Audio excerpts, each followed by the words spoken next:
As a leader who has worked with executive assistants for a long time, they do the things I can't figure out. I can hold my own figuring things out. They have to be, as I said, exquisite problem solvers. And we ought to be celebrating that. And I'm telling you, leaders ought to be leveraging that to the hilt today.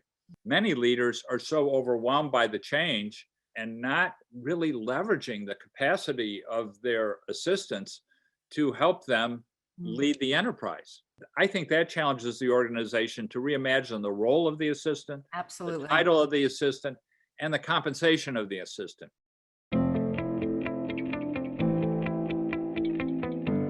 I have a friend who was the chairman of Interpublic, the advertising agency, 65,000 employees. And he said, if we did a study 2 years ago and said, should we work hybrid? Should we go partially remote? We would have done the study and would have said it was impossible. We have the pandemic. 2 weeks later, we're doing 65,000 people remotely, and we're doing better than ever. In late subsequent conversations, he credited a lot of the assistants for figuring it out because the executives had no knowledge of how to do it. I think it's an untapped resource, particularly now.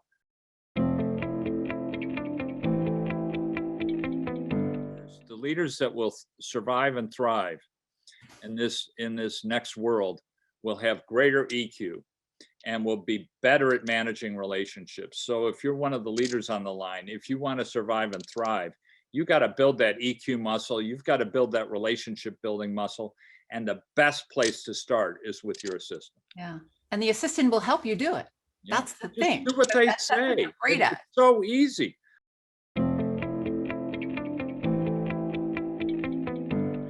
I have viewed my assistant's compensation and my compensation as a package deal. So I look at it in total and say, that is what my office is being compensated to produce extraordinary results for the enterprise. So, I never viewed it as just his or her salary and my salary as being separate entities. No. They were the ones that empowered me to get done what I needed to get done.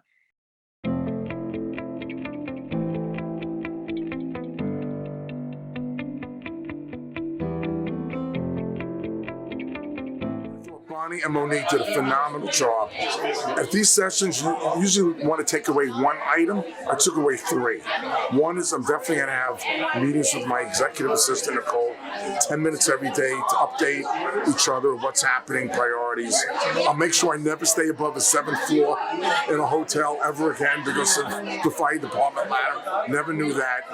And explain to her why I'm asking for certain things. So it's just not saying, go get a book from Barnes & Noble. It's go get a book from Barnes & Noble. I'll tell you why I want it. So those 3 things, including networking, were some great takeaways.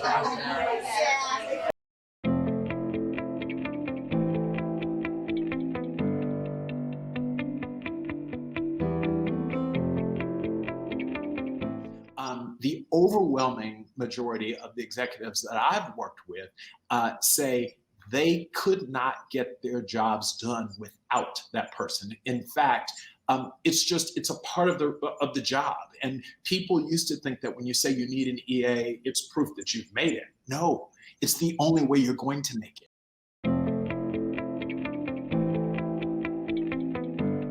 Vicki, that's the question of the year, frankly. And I hope everyone on this podcast here's what I'm going to tell you. I'm paid by a board to think strategy and to deliver strategy and execute on the strategy, right? So let's say I have a presentation to a client or to my board.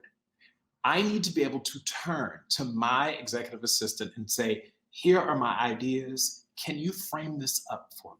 Can you make this pretty? Can you make this tight and logical and success?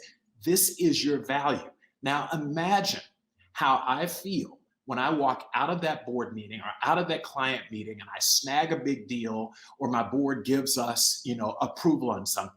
If you were part of it with me because you were technically savvy, you helped put this together, you made the document do animation, you knew how to change fonts, You are worth your weight in gold to me.